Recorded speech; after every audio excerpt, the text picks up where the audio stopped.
Hello students, I am Dr. Meenu Arvind Agrawal, Associate Professor, Department of Psychology, RD Government Girls College, Bharatpur. समाज मनोविज्ञान की विधियों के अंतर्गत मैं आज आपको केस स्टडी मेथड, जिसको हिंदी में वैयक्तिक विषय अध्ययन विधि कहते हैं, के विषय में समझाऊंगी। बीसेंच तथा बीसेंच के अनुसार वैयक्तिक विषय अध्ययन विधि एक प्रकार की गुणात्मक व्याख्या है जिसमें एक व्यक्ति, एक परिस्थिति या एक संस्था का अति सावधानी से और पूर्ण अध्ययन किया जाता है। The case study is a form of qualitative analysis involving the very careful and complete observation of a period, a situation or an institution. Shaw के अनुसार वैयक्तिक विषय एक व्यक्ति, एक संस्था, एक समुदाय या समूह होता है जिसे अध्ययन की इकाई माना जाता है। यह विधि संपूर्ण परिस्थिति प्रक्रिया के वर्णन या घटनाओं के संबंध में जिसमें व्यवहार घटित होता है को बल देती है। यह विधि मानव व्यवहार का उसके संपूर्ण ढांचे में अध्ययन तथा उपकल्पनाओं के निर्माण में सहायक वैयक्तिक स्थितियों के विश्लेषण एवं तुलना पर जोर देती है। शॉ के अनुसार the case may be individual, an institution, a community or any group considered as a unit for study.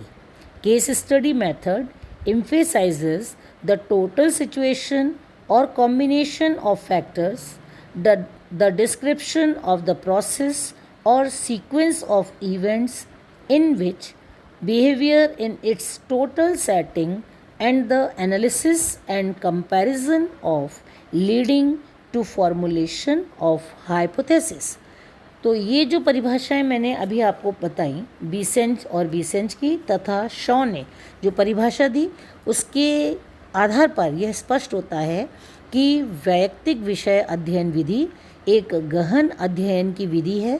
इसमें व्यक्ति, परिवार, संस्था, परिस्थिति, समूह स्थिति और समुदाय का एक इकाई के रूप में गहन अध्ययन किया जाता है।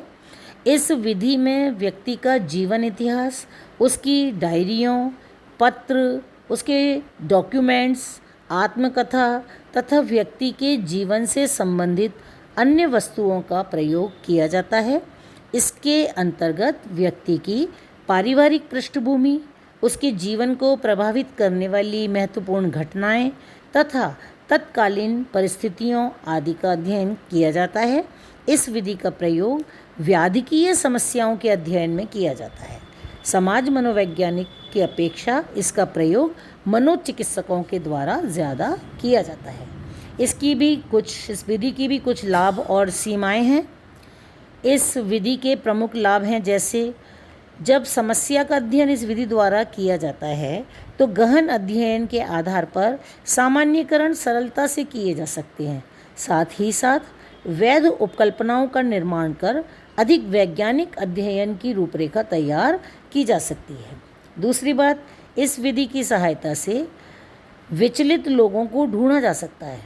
तीसरी बात, इस विधि द्वारा अध्ययन में समस्या के संबंध में विस्तृत जानकारी प्राप्त होती है। अब इसकी सीमाओं पर प्रकाश डालेंगे।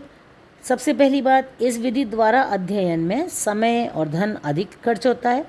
दूसरी बात, प्रदत्तों तथा परिणामों की विश्वसनीयता की जांच सरलता से नहीं की जा सकती।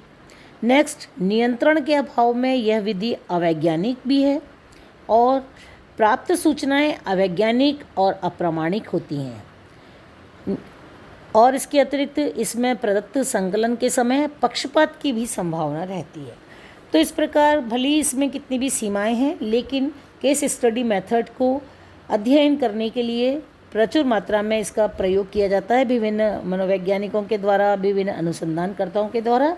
तो यह भी एक इम्पॉर्टेंट मेथड है। समाज मनोविज्ञान की विधियों के अंतर्गत भी केस स्टडी मेथड का पूरा महत्व है। Thank you.